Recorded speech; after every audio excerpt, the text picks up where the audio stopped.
They say certain moments stick with you, like shadows you can't shake. I used to roll my eyes at that, thinking it was just a fancy phrase, until I lived it myself. It's been half a decade now. 5 long years since that day when everything between me and my stepson, Lucas, turned upside down. What haunts me most isn't what I did, though. It's that he saw me, truly saw me, and after that, our relationship could never go back to what it was. I didn't plan for things to spiral like that. I wasn't aiming to blur boundaries or lose who I was in a moment. But when you're in a home where love feels like a faint memory, where you're practically invisible, even a flicker of warmth can pull you in deep.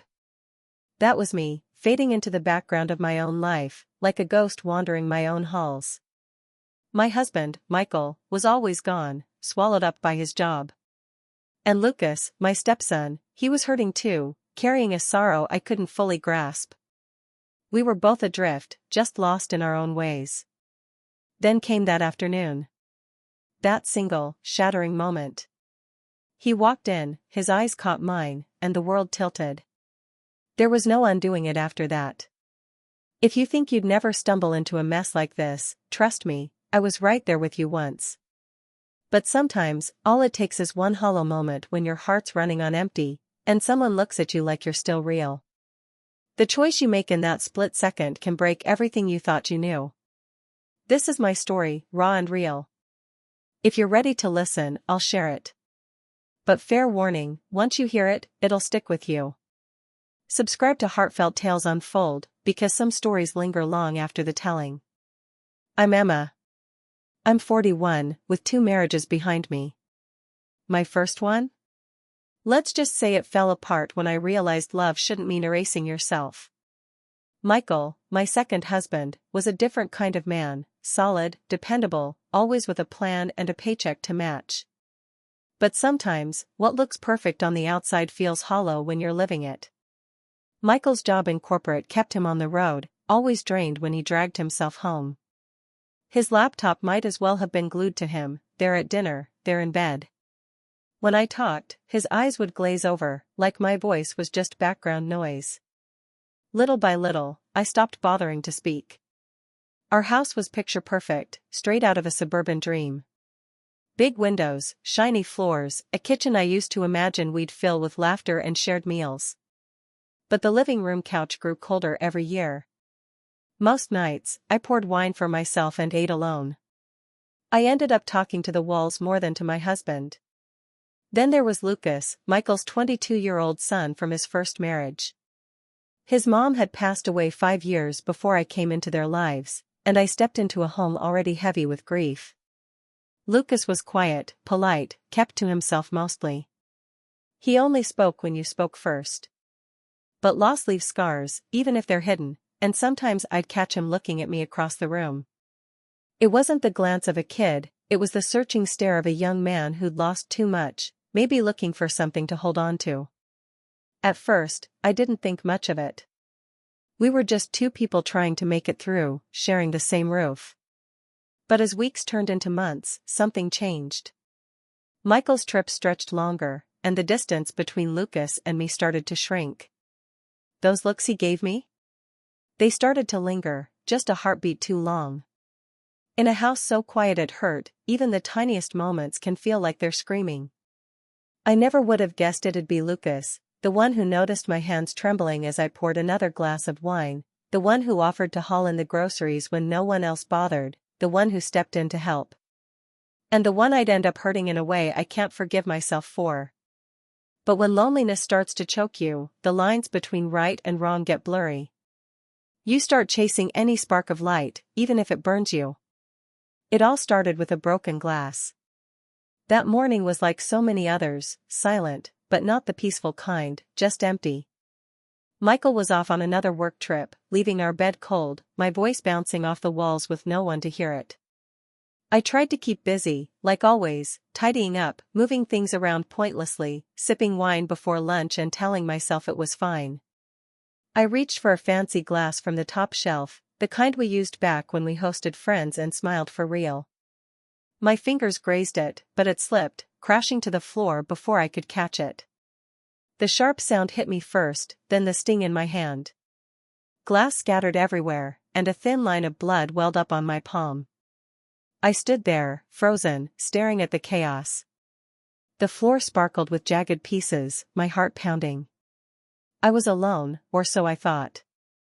Then I started shaking, not just from the shock, but from something heavier, something I couldn't name. That's when I heard footsteps, quick and sure. Not Michael's. Lucas's. He rushed in, his eyes scanning the scene in an instant. No hesitation. He crossed the kitchen in a couple of steps and gently took my wrist, his grip steady but soft. "Sit down," he said, his voice calm, deeper than I remembered. "I've got this." And I listened, sinking onto a stool like a kid, my breathing shaky, watching him take charge. He grabbed a cloth and wrapped it around my hand, careful and precise. His hands were warm, almost too warm. His touch too deliberate. When he pressed the cloth to my skin, his fingers stayed there, just a moment longer than they needed to. The air between us seemed to hum, charged with something I wasn't ready to face. I looked up, and there he was, his eyes locked on mine, not like a stepson, not like family, but like a man seeing a woman. In that quiet, electric moment, something passed between us. Unspoken. Risky. I should have pulled away. I should have shattered that moment like the glass on the floor. But I didn't. I met his gaze, held it, and in that tiny decision, everything started to come undone. That was the first moment, the one I should have stopped cold. But I didn't. I told myself it was just gratitude, that he was just being kind. I clung to that excuse like a lifeline that night, lying in bed, alone again. The truth is, I couldn't shake the memory of it, his steady, piercing eyes, the warmth of his hand lingering on mine just a heartbeat too long. No matter how hard I tried to push it away, it clung to me. Why was I aching for this? From Lucas, of all people? Was it just the loneliness gnawing at me, or was there something deeper, something uglier? Lying in bed, staring at the ceiling, every breath felt too loud in the silent room. My thoughts turned against me, replaying how it felt to be truly seen, not as a stepmom, not as a wife, but as a woman, alive and real. Guilt crashed over me like a tide, and I despised myself for even entertaining the thought, for feeling that spark. But the longing didn't fade. At breakfast the next day, I dodged his eyes, stirring my coffee until the spoon clattered nervously against the mug. When I finally glanced up, there he was, watching me, not with judgment or confusion, but with that same quiet, unsettling awareness.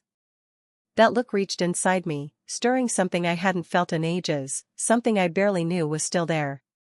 I tried to convince myself it was nothing, that we'd moved past it, that it was just a fleeting moment born of shared pain and isolation. But then I started noticing things. He'd linger in the kitchen longer than necessary, sit a little closer during our rare TV nights. When we ended up in the same room, his gaze would find me, holding mine just a second too long. And the worst part? I stopped pulling away. I didn't step back when he stood too close. I left the door open when I knew he might walk by. I told myself I was imagining things, that it wasn't real. But deep down, I knew the truth. I was teetering on the edge of something I couldn't name, couldn't admit to myself, and couldn't stop. Worst of all, part of me didn't want to stop.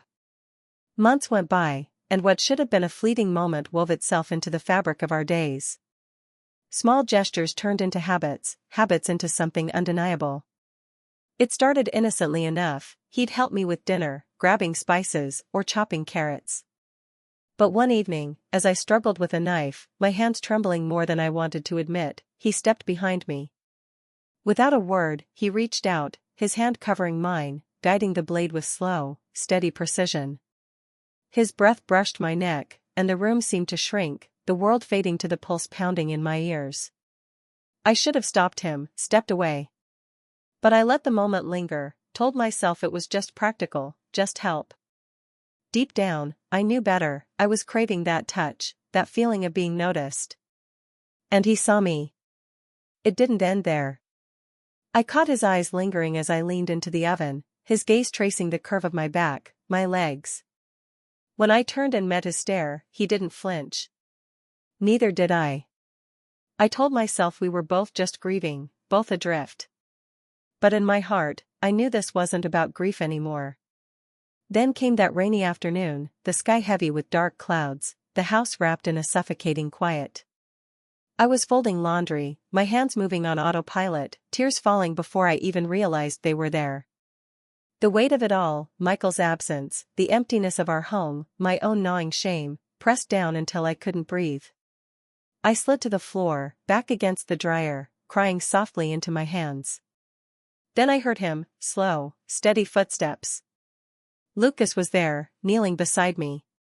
"You don't have to be alone," he whispered. Before I could respond, his arms wrapped around me, holding me too long, too tightly. I should have pushed him away, said something, done anything to break the moment. But instead, I sank into his embrace, my body desperate for the warmth I'd been missing for so long. I rested my head on his shoulder, my tears soaking his shirt. In that instant, something shifted. It wasn't about being a stepmom or stepson anymore, not about comfort or kindness. It was something far more dangerous. Later, I tried to tell myself it was just solace, nothing more. But we both felt the change. There was no undoing it. That night, I drank too much. Michael was gone again, lost in another city, sending another late-night email, "Don't wait up." Outside, a storm roared, thunder rumbling like a warning I couldn't quite hear. Inside, the silence was louder, heavier than any sound. I poured wine, glass after glass, not to numb myself but to feel something, anything. Sitting alone in the dark kitchen, rain hammering the windows, my heart felt heavier than the bottle I clutched.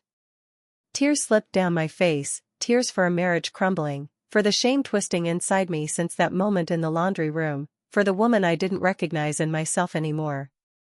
Then I heard them again, soft, hesitant footsteps. Lucas appeared in the doorway, his eyes fixed on me, watching as if I were breaking apart right there. Without a word, he crossed the room, gently took the glass from my shaking hands, and set it aside.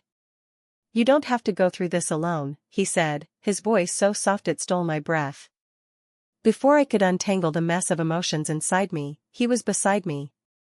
His hand reached up, his thumb brushing a tear from my cheek, gentle, tender. Then it lingered, tracing the curve of my face. Every instinct screamed at me to stop him. But I was so tired, so empty, and his touch felt like the only thing holding me together. I closed my eyes, told myself it was just one moment, just one breath. But in that breath everything broke. His lips brushed mine, soft, trembling, not demanding but searching, like a question neither of us could voice. And God help me, for one fleeting second, I kissed him back. That second shattered us both. When I opened my eyes, his face was pale, frozen. Panic clawed at my throat as I searched his expression. Before I could say anything, he whispered, "I'm sorry," and bolted from the room. I sat there, frozen in place. The storm outside held fiercer, but inside me, there was only a deafening quiet, a silence that threatened to consume us entirely. No more hovering by the doorway. No more looks that carried unspoken questions. Now, there was only a vast distance between us, a gap neither Lucas nor I knew how to bridge. Then Michael came home, dragging his suitcase, his voice cheerful as if the world hadn't tilted on its axis. "Miss me?" he said, brushing a kiss on my cheek, more out of routine than affection. In that moment, I wanted to scream, to spill every secret and beg him to see the woman crumbling right in front of him. But I couldn't. I nodded, forced a smile, and cooked dinner while my heart splintered inside me. The guilt was a crushing weight, pressing down with every breath. Every word I spoke tasted like dust. Every glance at Lucas seared me like a flame. And Lucas, he wouldn't even look at me. Our dinners turned into quiet, strained rituals. With every passing hour, the distance between Lucas and me stretched further, like a thread pulled too tight. I kept whispering to myself, "Just act like everything's fine. Lock this away deep inside." But beneath the surface, I was falling apart, my heart fraying one fragile piece at a time. I'd steal glances at Lucas across the room, desperate for some hint, anger, regret, anything that might point me toward fixing the mess I'd made. All I could see was a young man already carrying too heavy a load, and me, the woman who'd piled on more. Small signs gave him away. He no longer lingered in the kitchen to help with dishes, no longer offered those quiet, thoughtful gestures that once felt like a lifeline, no longer sat near me during those long, suffocating evenings. But every now and then, I'd catch his eyes on me, raw and tangled with pain, like he wanted to speak but couldn't find the words to bridge the gap. And me? I was just as paralyzed, too terrified to reach out, too scared to let go of the fragile balance we had left. We were both nursing the same wound now, one we'd inflicted on each other. The silence at home became its own kind of presence, heavy and inescapable. I moved through the days like a ghost, going through the motions, setting the table, folding laundry, smiling at Michael when he bothered to look up from his phone. But every action felt hollow, like I was playing a role in someone else's life. Lucas and I barely spoke now, our conversations reduced to polite necessities, pass the salt, or I'll be out late. Each word felt like a step on thin ice, threatening to crack under the weight of what we weren't saying. I started noticing how the house itself seemed to mirror our fracture. The kitchen, once a place where we'd shared small moments, chopping vegetables, passing spices, now felt cold, the counters too clean, the air too still. The living room, where we used to sit with the TV flickering in the background, felt like a stage for a play no one wanted to perform. I'd sit on one end of the couch, Lucas on the other, the space between us a silent accusation. Even Michael, oblivious as ever, seemed to sense something off, though he never asked. "You okay?" he'd say, half distracted, already turning back to his emails. I'd nod, force a smile, and swallow the truth burning in my throat. One evening, as the sun dipped low and painted the walls in shades of gold and shadow, I found myself alone in the backyard, staring at the garden I'd once tended with care. The flowers were wilting now, neglected, their petals curling inward like they were hiding from the world. I sank onto the grass, the cool blades pressing against my palms, and let the tears come again. I didn't know who I was crying for anymore, Michael, Lucas, or the woman I used to be. Maybe all three. I heard the back door creak open, and my heart stuttered. Lucas stepped out, his silhouette framed against the fading light. He didn't come closer, just stood there, hands in his pockets, watching me. "You don't have to keep doing this," he said, his voice low, almost lost in the evening breeze. "Pretending everything's okay." My breath caught, and I wiped my eyes quickly, as if I could hide the evidence of my unraveling. "I don't know what else to do," I admitted, my voice barely above a whisper. It was the first honest thing I'd said to him in weeks.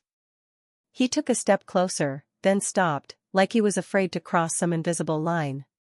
"Neither do I," he said, and the weight of those words hung between us, heavy with everything we couldn't say. For a moment, we just looked at each other, two people drowning in the same storm, reaching for a lifeline but too scared to grab it. I wanted to ask him what he felt, what he remembered, what he regretted. I wanted to tell him I was sorry, that I'd never meant to pull him into my mess, that I hated myself for what had happened. But the words stuck in my throat, tangled with fear and shame.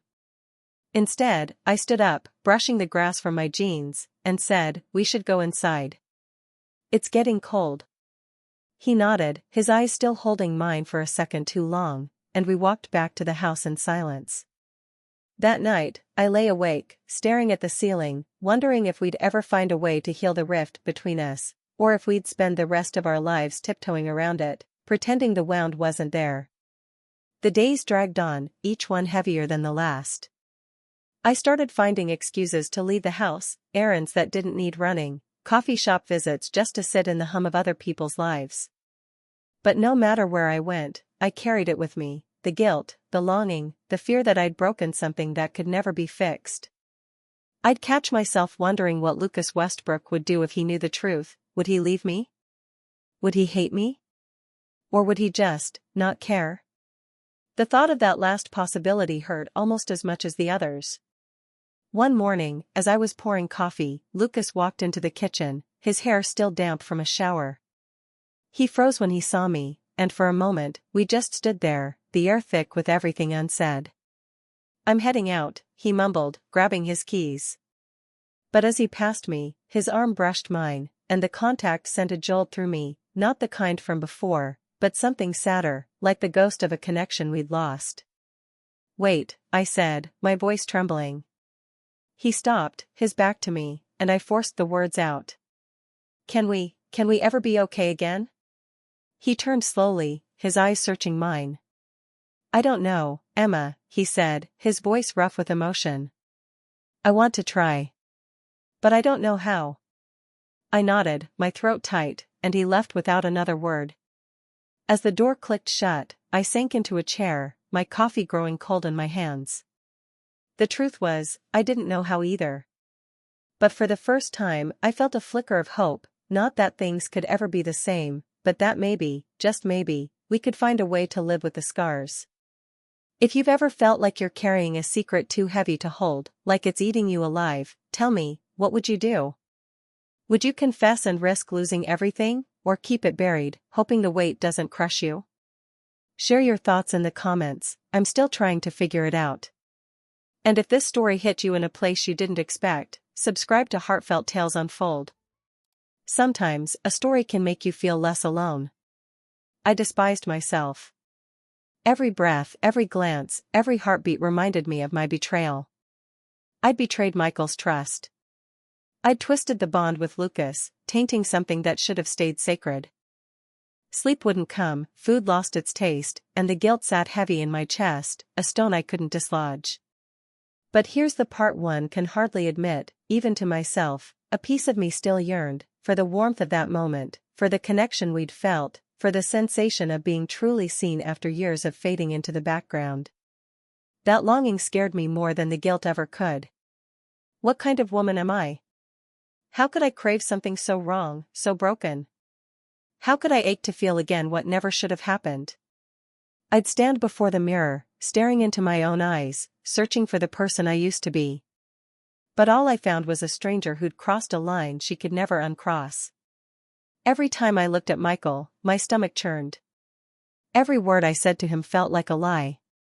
I'd watch him sip his coffee, tap away at his emails, talk about his trips, and I'd wonder, if he knew, would he even care? Would he finally see me? And Lucas, dear, wounded Lucas, I couldn't face him. I couldn't erase the pain in his eyes that night when he whispered, "I'm sorry," and fled. Part of me wanted to confess to Michael, to lay it all bare and plead for any shred of forgiveness. Part of me wanted to sit with Lucas, to untangle what had happened, to find a way to make it right. But another part, the cowardly part, knew the truth. Some words, once spoken, can never be taken back. Could I tell Michael? Could I tell Lucas? Could I tell anyone? Or should I bury this deep inside, carry the scar alone, and live with the hollow ache of what we'd done, and the fear of what it could still become? I didn't know then, and I still don't. Every morning, I wake up with that question burning inside me. Some nights, I still feel the echo of that kiss, haunting me, reminding me of the woman I became when no one was looking. Have you ever crossed a line, not because you meant to hurt anyone, but because you were drowning? Because, for one fleeting moment, it felt like the only way to breathe? Would you confess, knowing it could shatter everything? Or would you carry the silence, let it sink into you like a weight you'll bear forever? I still don't know what's right. Every day, I wake up wrestling with that same question. So tell me, what would you do? Drop your thoughts in the comments, I'm still searching for answers. If this story stirred something in you, if it touched a quiet corner of your heart, subscribe to Heartfelt Tales Unfold. The next story might hit even closer to home. Lucas still lives here. We talk, but never about that night. I still set his plate at the table, still fold his shirts with hands that shake. But I don't meet his eyes anymore. And he doesn't linger in the kitchen, doesn't offer those small, careful gestures. The space between us is quieter now, but it's heavier, too. Some days, I wonder what he holds on to from that night. Other days, I wonder what he fights to forget. If you're teetering on the edge of loneliness, stop. Some comforts soothe, but others leave scars you can't erase. And some scars never fade. If you see yourself in this, if you feel the pull of something dangerous that seems harmless but isn't, tread carefully. Some moments can't be undone. And carrying their weight is its own kind of drowning.